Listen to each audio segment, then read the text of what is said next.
xin được trân trọng giới thiệu ông Nguyễn Khắc Mai. Về phía đại biểu thành phố, tôi xin được trân trọng giới thiệu ông Nguyễn Khắc Lợi, Phó Giám đốc Sở Văn hóa, Thể thao và Du lịch thành phố Hà Nội. Đại biểu quận Đống Đa xin được trân trọng giới thiệu bà Đinh Lan Hương, Thường vụ Quận ủy, Phó Chủ tịch Hội đồng Nhân dân quận. Xin được trân trọng giới thiệu bà Hà Thị Lê Nhung, Ủy viên Ban Thường vụ, Phó Chủ tịch Ủy ban Nhân dân quận Đống Đa. Xin được trân trọng giới thiệu ông Bùi Long Hòa, quận ủy viên, Chủ tịch Ủy viên Ủy ban Mặt trận Tổ quốc thành phố, Chủ tịch Ủy ban Mặt trận Tổ quốc quận Đống Đa. Dự lễ hôm nay, về phía quận còn có các ông bà là Phó Chủ tịch Ủy ban Mặt trận Tổ quốc quận Đống Đa. Xin được trân trọng giới thiệu ông Nguyễn Trọng Hải, Phó trưởng phòng Văn hóa và Thông tin quận Đống Đa.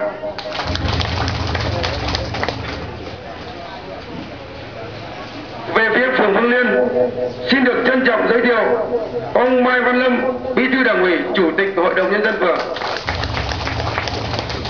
Xin được trân trọng giới thiệu ông Bùi Minh Hoàng, Phó Bí thư Đảng ủy, Chủ tịch Ủy ban Nhân dân phường. Xin được trân trọng giới thiệu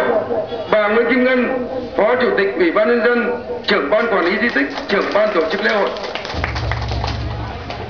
Xin được trân trọng giới thiệu về phía địa phương còn có ông Phạm Xuân Vũ,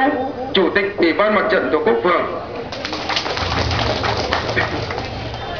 Dự lễ hôm nay còn có các ông bà là Chủ tịch, Phó Chủ tịch, đại diện các ban, ngành, đoàn thể, đại diện Ban Chỉ huy Công an phường,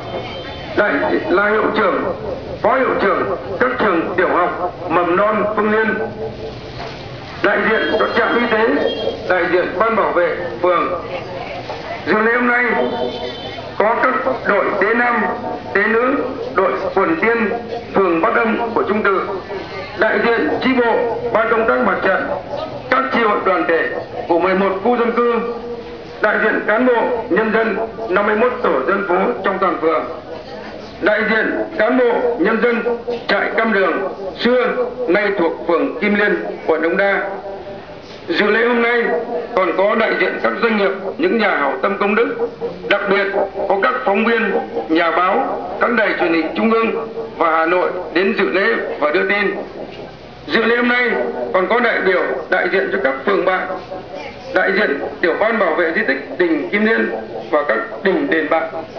Xin nhiệt liệt chào mừng các quý vị đại biểu. Tiếp theo chương trình,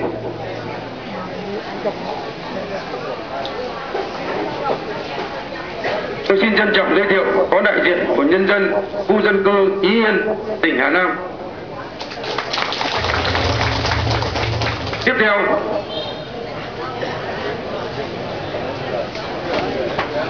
thay mặt ban tổ chức, xin trân trọng giới thiệu bà Nguyễn Kim Ngân, Phó Chủ tịch Ủy ban Nhân dân, Trưởng ban tổ chức lễ hội lên đọc diễn văn khai mạc. Xin trân trọng kính mời.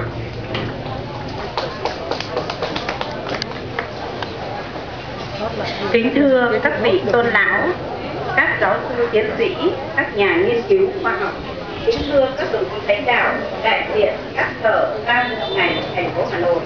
kính thưa các đồng chí lãnh đạo quận ủy, hội đồng nhân dân, ủy ban nhân dân, ủy ban mặt trận tổ quốc và lãnh đạo các phòng ban chức năng quận Đống Đa, kính thưa các đồng chí lãnh đạo đảng ủy, hội đồng nhân dân, ủy ban nhân dân, ủy ban mặt trận tổ quốc và các ban ngành đoàn thể, các khu dân cư của phường Phương Liên, kính thưa các đồng chí lãnh đạo các phường và đền Đình Bà, kính thưa các quý vị đại biểu cùng toàn thể cán bộ nhân dân và quý khách thập phương xa gần. Hôm nay,